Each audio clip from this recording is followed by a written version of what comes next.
Disclaimer, this video is educational and informative in nature. Do not contact anyone shown in this video. Also, this video is discussing steroids. Do not use steroids. This is entirely for educational and entertainment purposes only.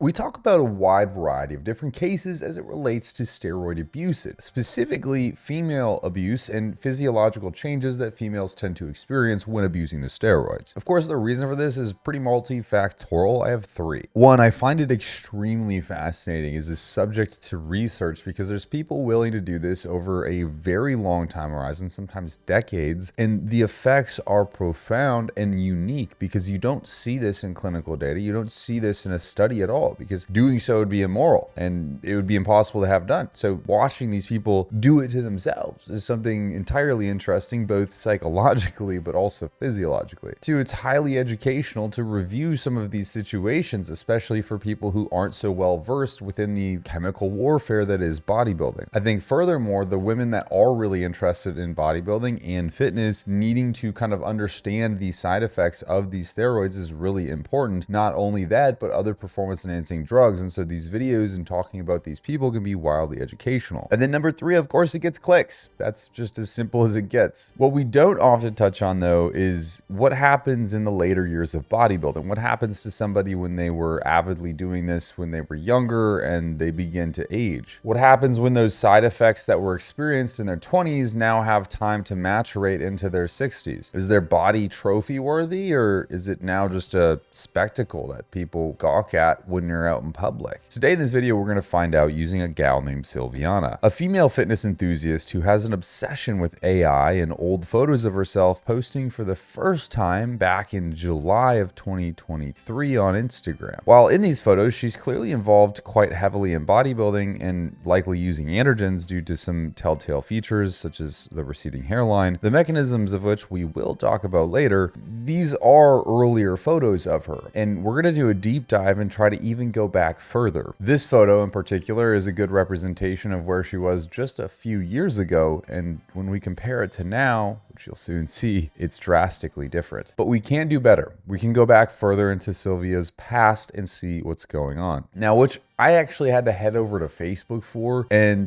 believe you me, it took me 5 seconds to realize why I never get on Facebook again. Just 5 seconds. It was like stepping in a retirement home full of conspiracy theories and Minions memes. I really don't understand why people get on there. But still, the weird thing is everybody has one. I don't know. Going back to 2013, we see that Sylvia was doing some combat sports. Big fan of this. Big fan of this. You guys know I like the combat sports. This, at the current moment of 2013, was well before I even graduated high school. So while saying 2013 doesn't sound too crazy, I assure you, you are old, and it is a very long time ago. Over a decade. But as you can see in this photo, she looks well taken care of. A fit, healthy person partaking in what is a relatively healthy lifestyle.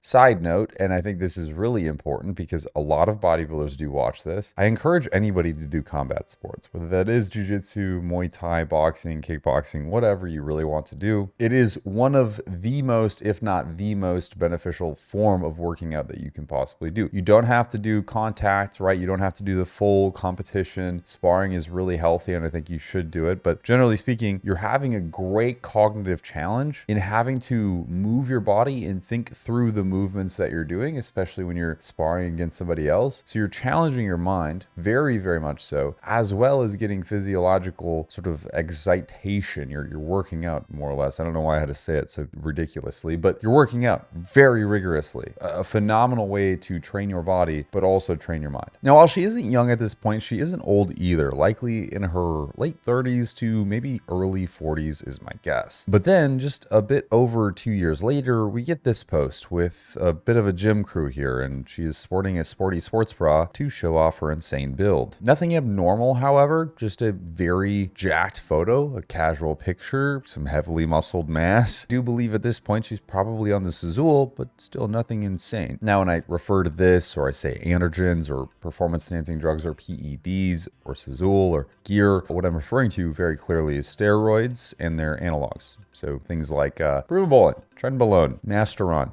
You've maybe heard of a few of them. Even still, around this time, she doesn't look too far off of her baseline, which we referenced at the beginning of this video. Her hairline is receding, which may be unfortunately due to the fact that she's highly receptive to this in particular. To be clear, hair loss, while initiated in part by dihydrotestosterone and the miniaturization of hair follicles, is largely genetic. Yes, elevated androgens do express themselves in such a way that miniaturizes that follicle. However, each hair follicle on your scalp has its own androgen receptor density. And essentially what that means is how many receptors are present and receptor sensitivity, how strongly those receptors respond to binding. These two properties are dictated largely by your DNA. The androgen receptor sits on the X chromosome, inherited by your mother, and encodes the androgen receptor protein, the structure that DHT binds to in the hair follicle. There's a specific selection of the AR gene that contain a certain amount of KEG trinucleotide repeats. The number of repeats varies from person to person pretty significantly, typically ranging anywhere from 10 to 36 repeats based on your individuality. Essentially, how you can think of this is fewer KEG repeats equals higher receptor activity or sensitivity, and more KEG repeats equals less sensitivity or,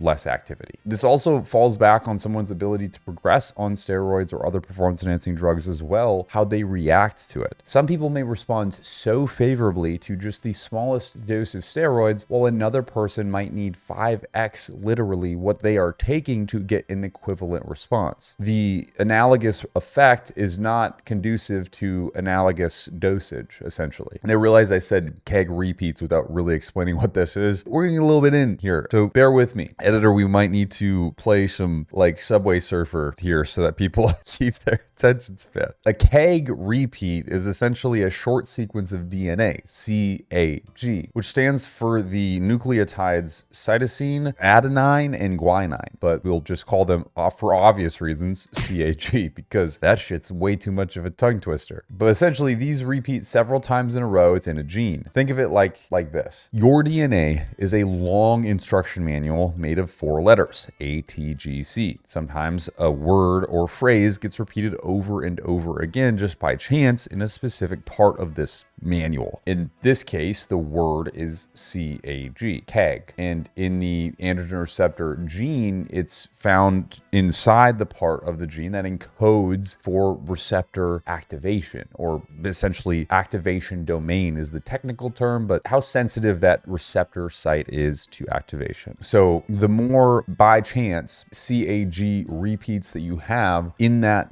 AR gene, essentially the androgen receptor gene, the greater the expression of, let's say, DHT binds to the receptor site, the greater the expression of that DHT molecule. So in some people, that response is very potent in terms of hair loss. In other people, that might be very potent in terms of lean mass development. It creates such a very unique response to drugs that is really hard to get an objective idea of what's going to happen when somebody starts to use steroids. Anyways, we need to move on because I just lost half the viewership. As we move on into the later lives of Sylvia, and I know that's not her real name, I'm just calling that as an abbreviation, she is actively competing now, notably sporting Wonder Woman gear while doing so. Several shows back to back, in fact, 2022 to 2023, she was going nuts, competing over and over and over again. And during this time, she did pretty well. However, it never went really anywhere. Not to say that she hadn't competed and wasn't successful and talked and communicated with people, but I mean, she's never making it to the IFBB Pro stage. She's never made it to the Olympia. And I think that you can kind of tell where this is going. It isn't up. I mean, this girl was competing literally back to back with 0 breaks between any of these shows for months on end. Now, this is bad for many reasons. You might think, well, why is that bad? She's just stepping on stage. It's not just stepping on stage. To look the way that you need to look, especially in these countries and in the NPC/federations where drugs are basically encouraged, more or less, you have to blast steroids. You're usually using diuretics. You're usually using pretty extreme protocols to get an accomplished look at the end of a show, prep, right? Like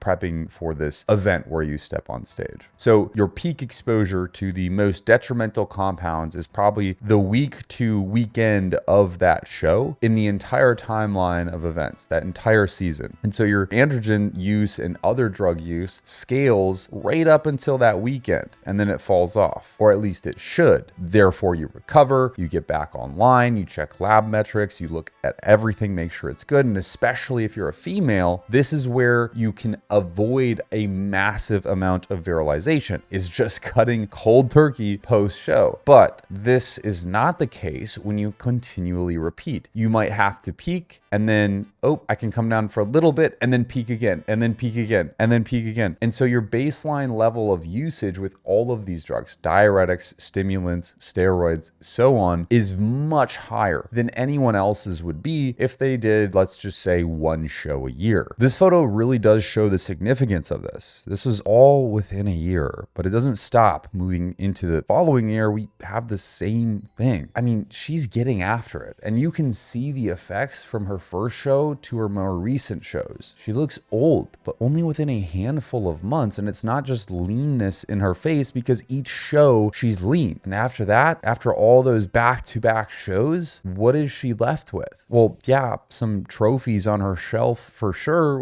which is great and likely causing a feeling of accomplishment. However, I kid you not, this is her entering her post-show sort of like off-season.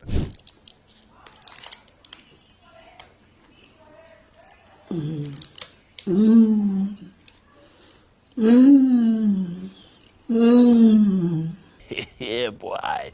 Need I say more? I mean, I don't know what she's eating, but I hope it's good. It looks like it might be good. It looks like a little biscuit or something. A little biscuit, getting a little bit of carbohydrate in, getting that blood glucose up. Don't see no blood work happening, but there is one thing you could do. Go over to Anabolic Insights. Use my code down below in the description, Coach Kolton, and you can even click the link. You'll get a massive discount. The best part is, this is the best website on the entire internet where you have a wonderful user interface to buy your own lab work, take control of your own health, not have to depend on a doctor or a primary care physician to write you scripts for labs. You get your own. It's cheaper, it's far more effective, and it's much faster. And you can actually get the lab indicators that matter. But the best part about Anabolic Insights is it uses AI to develop a very clear instructional on how to improve your lab work or review your protocols for you and suggest changes. It's one of the best websites I've ever seen for getting your own lab work from a third-party source. Not only that, but it places it into graphical data that is so advanced that honestly, it puts me to shame as a coach. If you're interested in getting your lab work done and making sure that you're staying healthy, this is the cheapest way to do it, hands down, out of everybody else on the internet. I can't name the competitors legally, but it actually is. Compare it head to head. You go ahead and do the due diligence. It's cheaper. 2, it is the most organized way to look at your lab work and track it over time. And 3, it's the best way to get insights from an advanced AI component, which is extremely useful. And I'm anti-AI almost everything, but this works so damn well because it can triangulate 3 or 4 different lab metrics into one conclusion, which is something that physicians struggle to do on a day-to-day basis. And if you don't want to go that route and you're just looking to get better hydration, Kolton is a wonderful brand. They just came out with this new flavor and I love it. It's called Frostbite. It's my favorite. This brand is legit. I basically live off of their hydration drinks. Like I'm not lying to you. I have numerous cans right here. If you're interested in getting the world's best and most clinically dosed hydration mixes, man, this is the stuff. Screw Prime. This is it right here. You can use code Coach Kolton and get yourself some money off. Link down below in the description. I appreciate you. Everybody who clicks does help out this channel directly. Back to business. You also start seeing around this time post-show that the glamour is gone and the fame and the people cheering and clapping, that's all gone. She starts to dive into AI heavily, making herself characters, basically, pairing herself with Jesus, trying to basically convert herself into some estranged form of Wonder Woman 24/7. It becomes a near constant obsession on her Instagram page, with every post becoming a part of this AI fixation, which saddens me, to be honest, because the AI gives her a physique and a face and hair and a body that is probably more in line with what she truly desires. And I think a lot of these females would truly desire. I mean, why else would you spam these posts all over the place? Why else would you compare yourself to them? It puts youth back in their face, yes, but it also gives them this robust physique that I think is naturally appealing to probably more people than not. There's this sad dystopian reality about this, that they had to abuse steroids to get a very accomplished physique, but once that path had came to a point of no return, the only way to go was forward, and that's not something they necessarily fell in love with. Anyways, we're about to see how bad things really can get, because this is one of the most horrific transformations I have ever seen on this channel. This leads us to 3 days ago at the time of posting this video. As you can see, she has lost nearly all of her hair, and she has finished competing in bodybuilding. And her hair didn't just recede, but it's also had diffuse thinning massively. She's clearly lost most, if not all, of her feminine traits. And to be honest with you, very unfortunately, she's stuck here in that body for the rest of her life. And what's really important to understand, and I think the biggest takeaway, is that this isn't after 20 years of doing this. This isn't after 10 years of doing this. She may have been doing bodybuilding or some form of fitness that was pretty extensive in her early 20s, sure. But from what we can see, this was the past 4 years. This picture was just 4 years before the most recent videos. Now, let's be very clear here. What's happening is steroid use and abuse. Lots of it for long durations of time. And this is also likely a heavy dose and use of DHT derivatives. Now, I'm going to explain this, and again, we might need to put up some Subway Surfer shit because it's going to get a little bit technical, but I think it's also really important, so bear with me. You have a wide variety of steroids to choose from, right? So it's not just testosterone, but you have a plethora of other things. How does that happen? Well, you have the metabolites of testosterone, and these can in and of themselves create steroids. So for example, testosterone converts into dihydrotestosterone through 5-alpha reductase, an enzyme. Well, scientists took way back in the day dihydrotestosterone and then adjusted the carbon structure to create things like masteron, primobolan, anavar, winstrol. Then you have 19-nortestosterone derivatives, a hormone which exists in female bodies at a constant rate. This is, interestingly enough, taken by scientists way back in the day and modified to adjust itself to be things like ment or nandrolone or tren. And then you have testosterone derivatives, where the scientists took the carbon molecule of testosterone and adjusted it to make it things like equipoise or boldenone, to make it things like halotestin, all of these different compounds. But what happens when you specifically use the derivatives of dihydrotestosterone is it seems to anecdotally cause the most amount of hair loss in women and in men. Now, this doesn't actually hold up on paper, because what's usually causing hair follicle miniaturization is dihydrotestosterone, not its derivatives. So if I modify the carbon chain of dihydrotestosterone, it's not technically dihydrotestosterone, it's just derived from that molecule. However, what we see time and time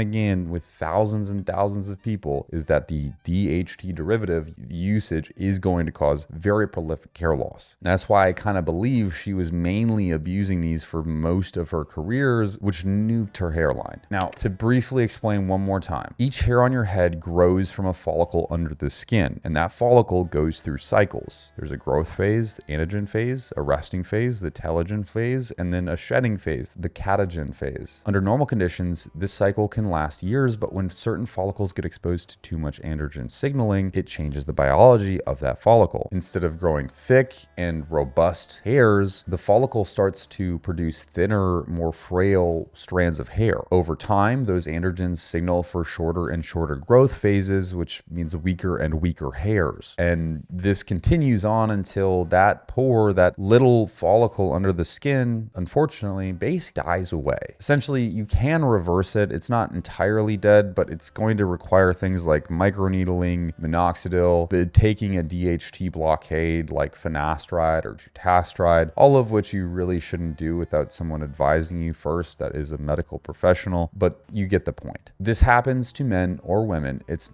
not sexually dimorphic. It is everywhere. It's a nasty part of taking steroids, and I've seen a lot of people with beautiful hair, men and women, lose it entirely. This is just unfortunately one really extreme case where we see this happen to a profound extent. But hopefully you can take this and use it to your advantage, understanding the effects of steroids, even short-term use of steroids. But let me know what you think down in the comments below. I'm happy to have you here, and I'm thankful that you watched this video for as long as you did. You are a rock star for doing so, and it supports this channel massively, genuinely. If you could, click the subscribe button. It helps out more than you'd ever really actually know. And I just want to, be honest with you guys. Being behind a camera doesn't make you any more important than anybody else. Me making these videos or another influencer making some kind of videos, you are important because you are you. And your value as a person will never shift or wane because of the things that you do. You're valuable because you exist. And you shouldn't have to base your value on what other people think of you either. You are valuable, period. That doesn't change no matter where you are in life. You can do things that are so impactful and powerful for the people around you or people who haven't even met you yet. And just understand that every action you take has purpose. Every step you take in the day has purpose. There is somewhere that you're going. You may not be able to see it yet, but there is very clearly somewhere you're going. And sometimes it can be really easy to create these illusions that you're not a significant person, that you're not doing enough, that you're not good enough, that you're not making it far enough. But I promise you, just going through the motions alone is more than enough sometimes. Yeah, you need to work your ass off, right? Like you need to fucking work your ass off. But you right now, doing the bare minimum is sometimes the most amazing thing that you could possibly do. I appreciate you. I do. And I hope sometimes life is analogous to suffering, but there is peace in that. If you can prepare to understand that feeling, you can often find sort of balance in it. But I'll catch you in the next video. Promise that you'll never